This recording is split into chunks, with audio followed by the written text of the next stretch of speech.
Bonjour, dans cette vidéo Brighton, je vais vous présenter le Rider 460. Alors le Rider 460, c'est un produit qui est vraiment design, qui a un design assez sympa, aérodynamique, qui est relativement léger.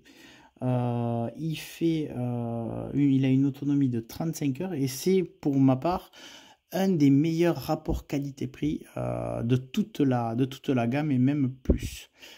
Plus, quand je dis plus, c'est que les concurrents ne font pas forcément, n'ont pas les mêmes caractéristiques et surtout n'ont pas du tout le même prix.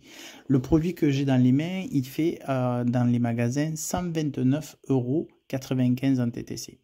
L'intérêt, c'est que vous avez un produit qui est vraiment le plus complet possible. Pourquoi? Il fait le suivi de traces. En plus de toutes les données statistiques qui sont indispensables à un GPS, la vitesse, la distance, l'heure, tous les cas, les capteurs peuvent être associés. Alors les capteurs, je vais y revenir, mais on a le suivi de traces, on a l'altimètre barométrique qui nous permet donc à l'instant où on roule d'avoir le dénivelé, le pourcentage de pente, etc., etc. Pour les capteurs, là où je trouve qu'il est excellent ce produit, c'est que vous avez en fait la possibilité de le mettre avec la quasi-totalité des capteurs.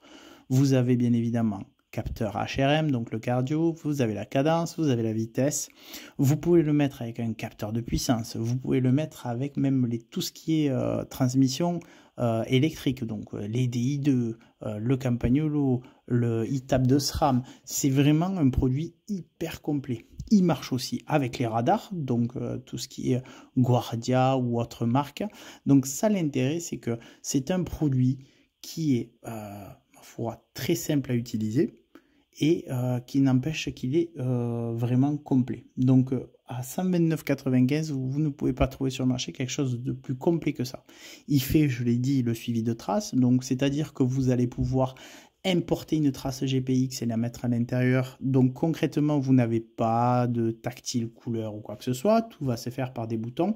Par contre, au niveau du suivi de traces, vous n'avez pas de fond de carte couleur. Par contre, sur la navigation, quand vous avez importé votre trace GPX, on vous dit dans 10 mètres à gauche, 5 mètres à gauche, 0 mètre à gauche, vous savez qu'il faut tourner à gauche. Donc au niveau de la navigation, ça reste certes très simpliste, mais par contre, c'est tout aussi efficace qu'un fond de carte couleur.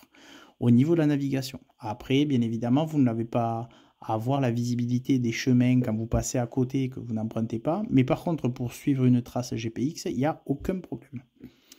Donc le Rider 460, bien évidemment, est alimenté en USB-C. Il est fourni avec un support directement dans sa boîte. Donc il est prêt à utiliser pour 129,95 €. Ça reste un super produit d'appel. De plus, quand vous avez une trace GPX qui est incorporée à l'intérieur de votre GPS, vous avez la possibilité d'avoir votre dénivelé en 2D. Je m'explique.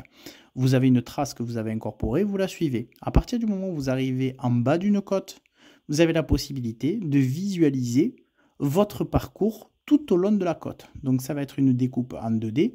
Et au fur et à mesure de votre évolution sur la côte, vous allez voir votre avancée par rapport à la fin de la côte. Donc ça, c'est quand même relativement intéressant, dans le sens où vous allez pouvoir vous ménager selon votre état de fatigue, ou carrément mettre les watts pour pouvoir grappiller quelques secondes. Donc ça, c'est vrai que c'est quand même relativement intéressant quand on est coursier, parce que ça nous permet d'anticiper. Donc ça, c'est quand même quelque chose qui est assez sympa et qui permet justement d'être utilisé quand on met une trace GPX à l'intérieur.